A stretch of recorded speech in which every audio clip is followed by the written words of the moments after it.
World champion one day when you're 8, 9 years old? Still some days walk into my lounge, the trophy's there, and still a bit surreal thinking that I won it. And you never really think it's going to happen until you actually get your hands on the trophy.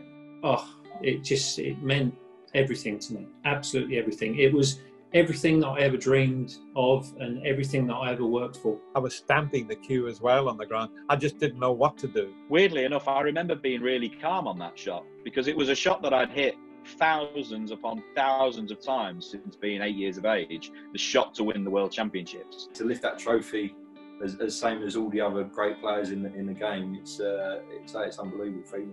It must be one of the best feelings. It's what you've always dreamed of. I must have beat Steve Davis in the final of the World Championship 100,000 times. As a 10-year-old boy, he must have been sick of the sight of me, Steve. Practicing on that table, you're telling yourself, right, you're sort of talking yourself through, right, I'm Mark Selby and I'm playing against Jimmy White, or you're playing against Stephen Hendry, telling yourself you're going to become world champion, but that's all you can do until you actually finally be able to do it. So I suppose if you think you're good enough, you have to believe you're going to be world champion one day, else it's pointless playing.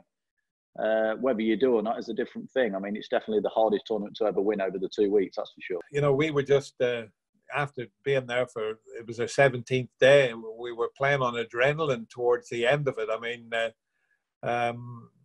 you're still quite fresh in your mind playing there. It's just adrenaline keeps you going. Towards the end of my World Championship win, it was for me, the visual impression that I had was sitting in my chair, literally wringing the sponge, asking for that little drop more all the time, a little bit more, a little bit more, a little bit more, a little bit more.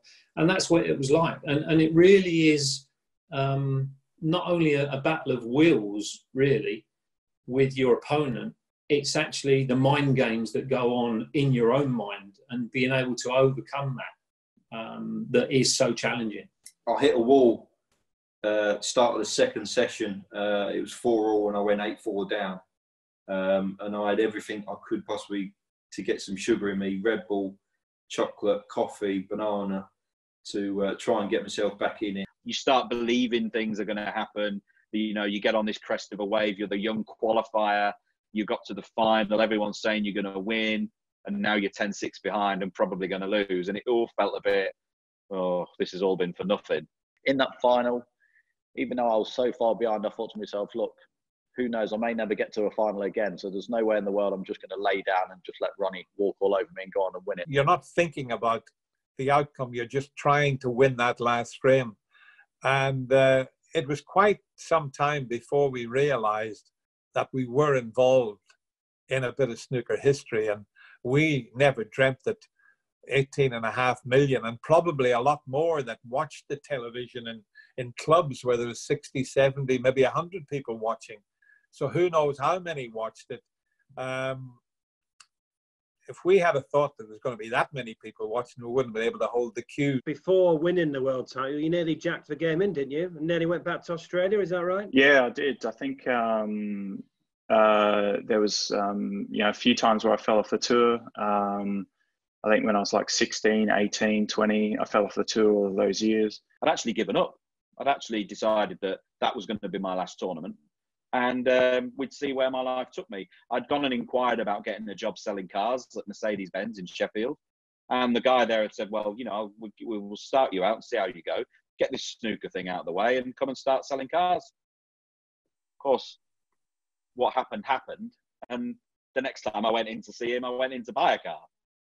Everything that I'd done up to that point was leading up to that point. And in my own mind, there was absolutely no way I was going to lose that match. For me, it's just sort of having a massive weight lifted off my shoulder winning the World Championship, and I've been able to sort of go out this whole season and just really relax and do what I probably should have done five years ago. So for me, winning that World Championship was just sort of a massive stepping stone, and really been able to sort of kick on in my career now. Yeah, it was everything you always dreamed, because you never really think it's going to happen until you actually get your hands on the trophy, and when you're putting the winning balls. It meant everything to me, absolutely everything. It was everything that I ever dreamed of and everything that I ever worked for. Yeah, I was the lucky one that managed to knock the black in. When it disappeared into the pocket, it's hard to describe the feeling. And I mean, I was stamping the cue on the ground. I raised the cue above my head, but I was stamping the cue as well on the ground. I just didn't know what to do. But you can see when you watch it back, you see the look on my face. I didn't have a clue what to do after that. I hadn't thought about what to do next. And then I obviously had to pot another ball, and then another one and another one. And you can say, I look back now and think, you should have really enjoyed that a bit more. There wasn't, I didn't crack a smile. I was just too, I was overcome. It was too much for me to cope with. Now I'd be giving it the fist now. I'd be giving it the come on and jumping around the table.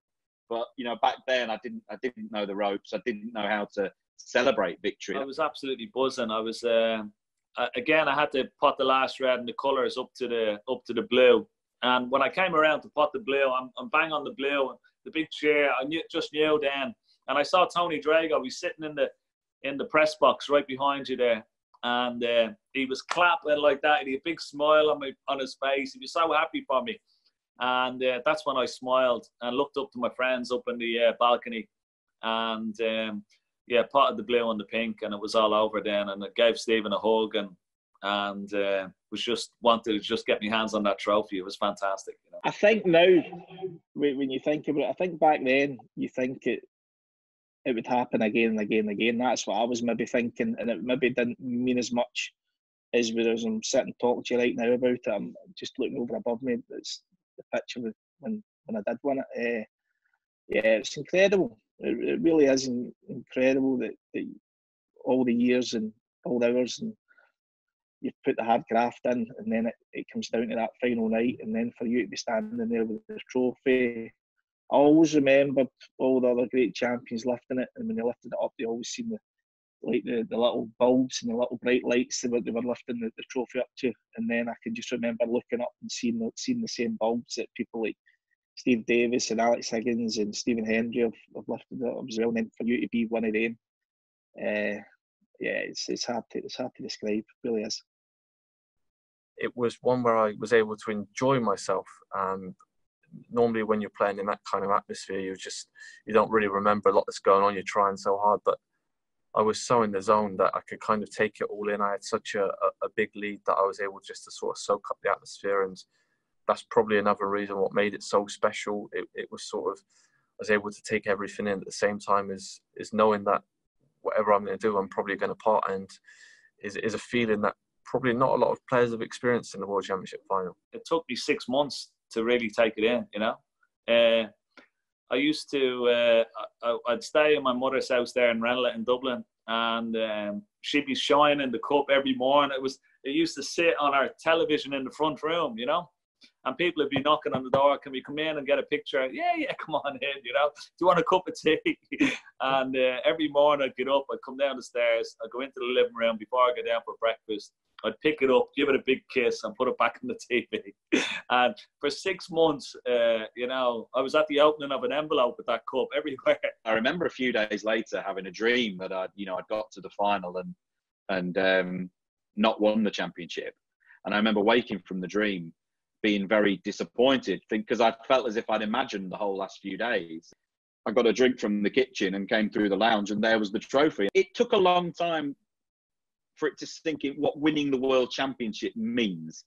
Everyone thinks they know you, so you went from complete anonymity to being known by a lot of people. That took some getting used to. That was very, very strange. Yeah, I think at the time you don't realise how big it is, but looking back and looking at, like you say, at the history of the game, growing up as a kid, always wanted to be world champion, world number one, to finally do it sort of out of the blue, say 20 years as a pro, say to lift that trophy as same as all the other great players in the game, it's unbelievable feeling. amazing memories. I think that's what keeps me going now. Just the thought of how special it actually was winning it. You can always sort of dream of what's going to happen, but that feeling that I had when I was potting the winning balls is like no other feeling I've ever experienced in snooker. So it's something that's going to spur me on every single year. It just meant so. It was just a special moment, say, in my life. You look back and people say, obviously, your kids are being born or your wedding day. For me, that definitely goes up there in the top 5 of all that. I still love my snooker as much now as I did when I first started out. So as long as that carries on, obviously I'll still be working as hard as ever. The biggest thing for me is the enjoyment. Even if you're competing at the top of the game but you're not enjoying it, that'd be the time for me to probably put my cue away. But while I'm enjoying it, still competing, still staying positive, knowing I've got chances of winning tournaments, any tournament to play in, I'm still going to be working hard and giving myself the best chance. What gets me out of bed is trying to get to the top of the rankings. And also, you know, there's a very, very small group of people who've won the World Championships. And there's an even smaller group of people who've won it more than once. And, you know, I've had 2 shots at adding to my collection in 09 and 15. And, you know, in the form that I've shown this season and in the work that I know I've been putting in, you know, I know I'll get to the Crucible. If we're lucky enough to play there this year at some stage, I'll get there ready and I'll be trying as hard as anyone to take that trophy back to Dublin. I've won everything else in the game and I've won them multiple times. You know, last 2 seasons, I've won 6 major tournaments. You know, so kind of winning another world title is like the last thing on the list to kind of really sort of, I think, maybe really elevate myself, maybe my status in the game even further than what it is. So I think being an overseas player is probably up there already. No one else has done what I've done in the game coming from overseas. And but winning a 2nd world title would be amazing. I think last year, you know, I came really close to playing in the final with Judd, which would have been amazing. And then this year again, we were the 2 form players going in.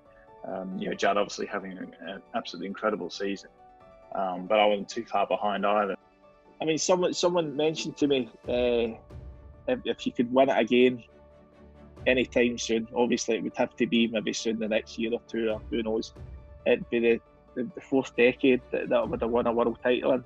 Now, it's incredible when you think about the 90s, the noughties, the 10s, and then obviously you'd love to do it in the 20s. It would be an incredible achievement, but obviously time was running out for the likes of myself to try and do it. But it won't be for the want to try, and obviously I'll still be trying my hardest. And as I say, who knows what's going to happen? Who knows when I'll be back there playing? I want to win it multiple times, and in a style that people remember.